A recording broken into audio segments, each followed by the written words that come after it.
qofka muuminkii sayruhu ila allahi caza wajal waa labadaasun bay udhexeeyaan bayna mushaahadat alminna inuu wuxuu ilaahay ku manaystay iyo nicamka ilaahay siiyey oo mar kasta uu arkayo wallahi ilaahay caafimaad buu siiyey ilaahay xaas iyo reer iyo caruur buu siiyey ilaahay amni buu siiyey ilaahay arag buu siiyey ilaahay laba loowadan ku socdo oo curyaan ilaahay igama dhigin ilaahay wuxuu siiyey yani masdar ilaahay magransa maaliya oo aan magransa xaajaadkayga aan ku guto mar qofka muumku yastahdir hadhihi alminan wa hadhihi alni'am التي لا تعد ولا تحصى أنا سو كوب كريم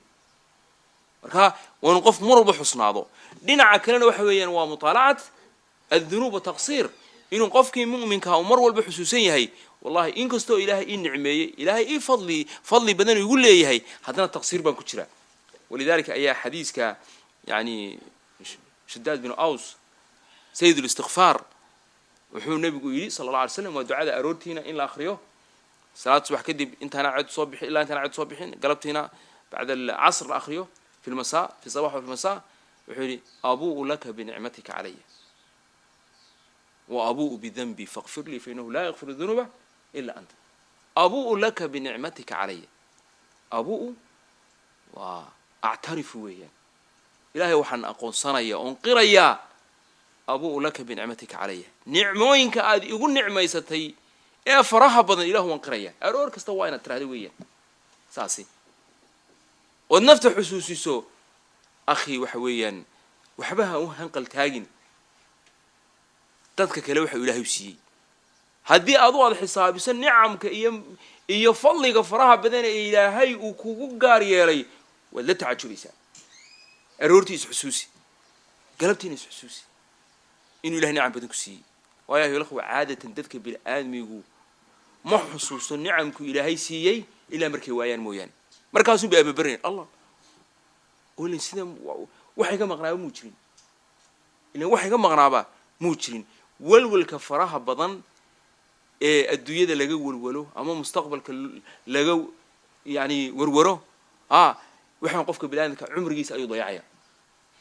قفك بالآن كهطونا مضمئنة هين ونكر على هين وحي يرى إلهي سيوا وحوين إن شاء الله waxaan waligii xitaa intaajkiisa yaraanaya qof warwarsanun oo meel kale uu hanqal taagiya intaajkiisana wuxuu arkay isagoo noloshii dhameeyay soo waxba xaqiijin laakiin qofka yani ilaahay wixii uu siiyay raali ku noqdaa waxaan qofkaas wuxuu noqonayaa qof yani insha Allah yani in wanaagsan oo qanaaco leh oo wax badan sameeynaya yani wa abuu bidambi dunubteedina ilaahu waan qiranaya faghfir li fa innahu la yaghfiru dhunuba illa anta markaa ikhwa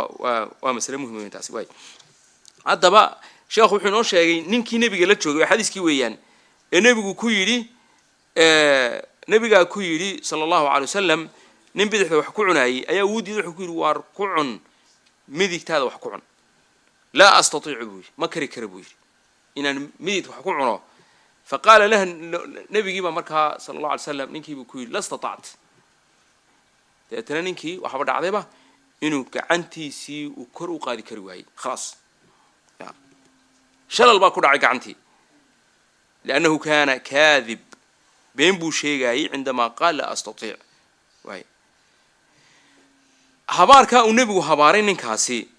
sheekhu wuxuu yiri yadullu ala anna al-akl bil-shimal haram in bidixda wax lagu cunaa inay xaraan tahay ayay tusaysaa buu nabigu sallallahu ayu sheekhu waa nabigu iskama habaaraynin laakiin isaga i'tidaa ku dhacay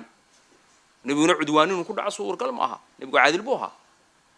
laakiin ninkan isaga cudwaan ku dhacay oo been buu nabigu u sheegay sallallahu alayhi wasallam ولذلك نبينا دعا عليه وهبار نبينا هبار كاسي نبينا أيها الإخوة وحاو تلمامي إن مدك إن بدح وح لقو عنه أما بدح لقو عبا أي حاران تهي وين شيخ وحيلي مسألة إن باب كانوا كسوق بجبين أيوه